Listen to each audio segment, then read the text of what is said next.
Hi friends, আমি সিমিতা cooking নকে সবাইকে অনেক অনেক স্বাগত।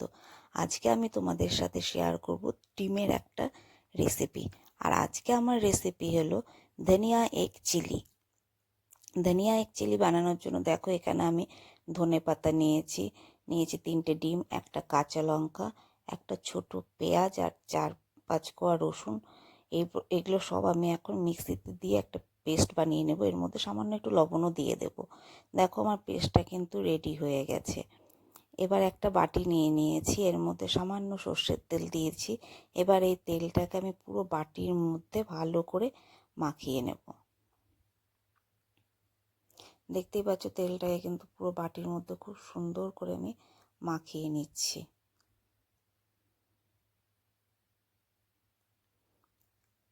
তেলটা পুরো মাখানো হয়ে গেছে। এবার ওই পেস্টটা আমি বাটির মধ্যে ঢেলে দিলাম।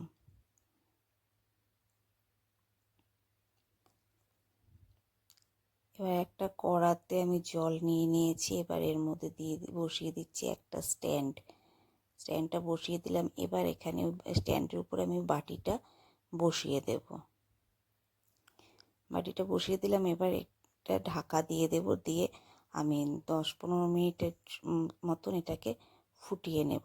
তাহলে এটা ফুটতে থাকুক। চলো ওদিকে সবজিগুলো কী কী নিয়েছি তোমাদের দেখিয়ে দিই। এখানে নিয়েছি পেঁয়াজ, টমেটো, ক্যাপসিকাম, আদা আর রসুন। আদা আর রসুন আমি কুচিয়ে রেখেছি। দেখো এদিকে ডিমটা দেখেছো কি সুন্দর জমে গেছে। এবার এটাকে নামিয়ে আমি পিস পিস করে কেটে নেব। দেখতেই পাচ্ছ সুন্দর করে আমি পিস পিস করে কিন্তু কেটে নিয়েছি। এবার একটা কড়া বসিয়ে দিলাম, এর মধ্যে আমি দিয়ে দিলাম সাদা তেল। তেলটা গরম হয়ে গেছে। এবার আমি ওখানে ডিমের যে টুকরোগুলো কেটে রেখেছি ওগুলো আমি এর মধ্যে দিয়ে দেব।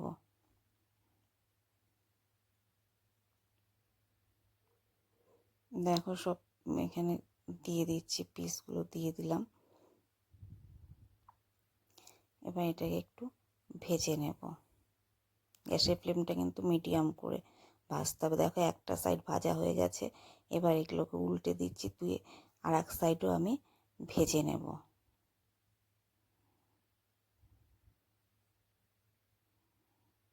দেখতেই পাচ্ছ খুব সুন্দর করে কিন্তু ভাজা হয়ে গেছে। এবার এগুলোকে আমি তুলে নেব, নিয়ে বাকি যে পিসগুলো আছে সেগুলোকেও এভাবে আমি ভেজে নেব। দেখতেই পাচ্ছ সব পিসগুলো, ডিমের পিসগুলো কিন্তু সুন্দর করে ভাজা হয়ে গেছে। এবার কড়াতে তেলটা গরম হয়ে গেছে। এবার এর মধ্যে দিয়ে দিচ্ছি আদা কুচি আর রসুন কুচি। 1 চামচের মতন রসুন কুচি দিলাম আর 1/2 চামচ আদা কুচি দিয়েছি। এবার এটাকে একটু ভালো করে ভেজে নেব। একটু ভালো করে ভেজে নেব। দেখতে পাচ্ছ ভালো করে ভাজা হয়ে গেছে। এবার এর মধ্যে দিয়ে দেব ক্যাপসিকাম আর যে পেঁয়াজটা আমি কেটে রেখেছি সেই পেঁয়াজটাও দিয়ে দিলাম, ক্যাপসিকামটাও দিয়ে দিয়েছি। এবার এটাকে আমি একটু ভেজে নেব।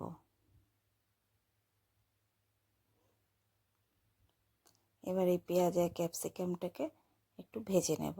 দেখতেই পাচ্ছ এগুলো কিন্তু আমার ভাজা হয়ে গেছে, পেঁয়াজ আর ক্যাপসিকামটা।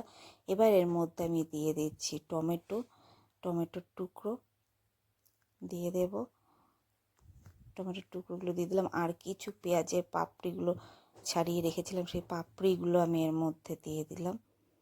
আর দেব সামান্য এর মধ্যে সামান্য লবণ, মানে স্বাদ মতন একটু লবণ এর মধ্যে আমি অ্যাড করে দিলাম।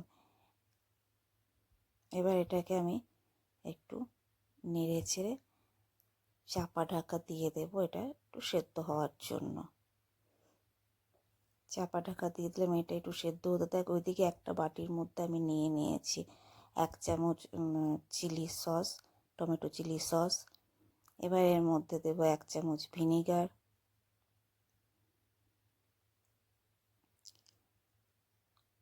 আর দেব 1 চামচের মতন সয়া সস।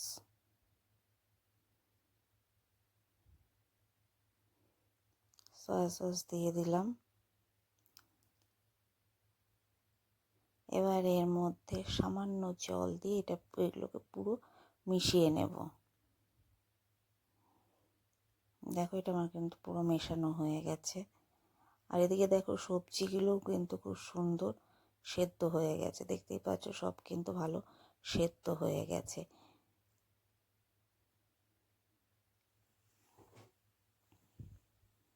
দেখো খুব সুন্দর কিন্তু সেদ্ধ হয়ে গেছে। এবার এর মধ্যে দিয়ে দেবো যে আমি যে সসের ইয়েটা বানিয়ে রেখেছি সেটা আমি এর মধ্যে ঢেলে দিলাম। সসগুলো আমি এর মধ্যে ঢেলে দিলাম, দিয়ে এবার এটাকে একটু মিশিয়ে নেব।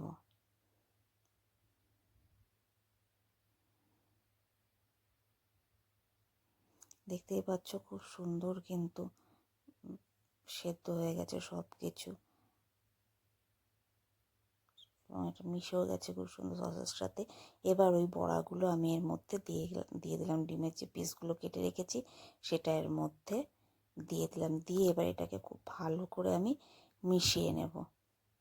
দেখতেই পাচ্ছ খুব সুন্দর করে কিন্তু মেশানো হয়ে গেছে এবং একসঙ্গে সব ভাজাও হয়ে গেছে, খুব সুন্দর করে ভালো করে মিশে গেছে।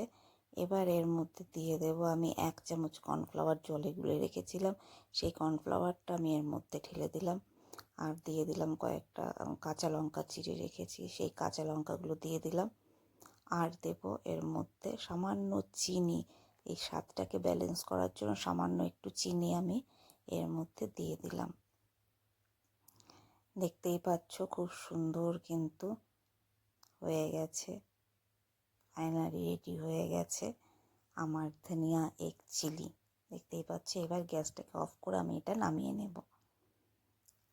দেখো ফাইনালি রেডি হয়ে গেল ধনিয়া এগ চিলি। রুটির সাথে খেতে কিন্তু এটা ভীষণই ভালো লাগে। তা তোমাদের রেসিপিটা কেমন লাগলো অবশ্যই জানিও। আর রেসিপিটা যদি ভালো লেগে থাকে তাহলে একটা লাইক করে আমার পাশে থেকো। চলো তাহলে আজকে এই পর্যন্তই, আবারও আসবো অন্য কোনো দিন অন্য কোনো একটা রেসিপি নিয়ে। সবাই ভালো থেকো, সুস্থ থেকো। আর তোমরা যদি আমার চ্যানেলে নতুন হয়ে থাকো তাহলে প্লিজ আমার চ্যানেলটাকে সাবস্ক্রাইব করে আমার পাশে থেকো। চলো টাটা।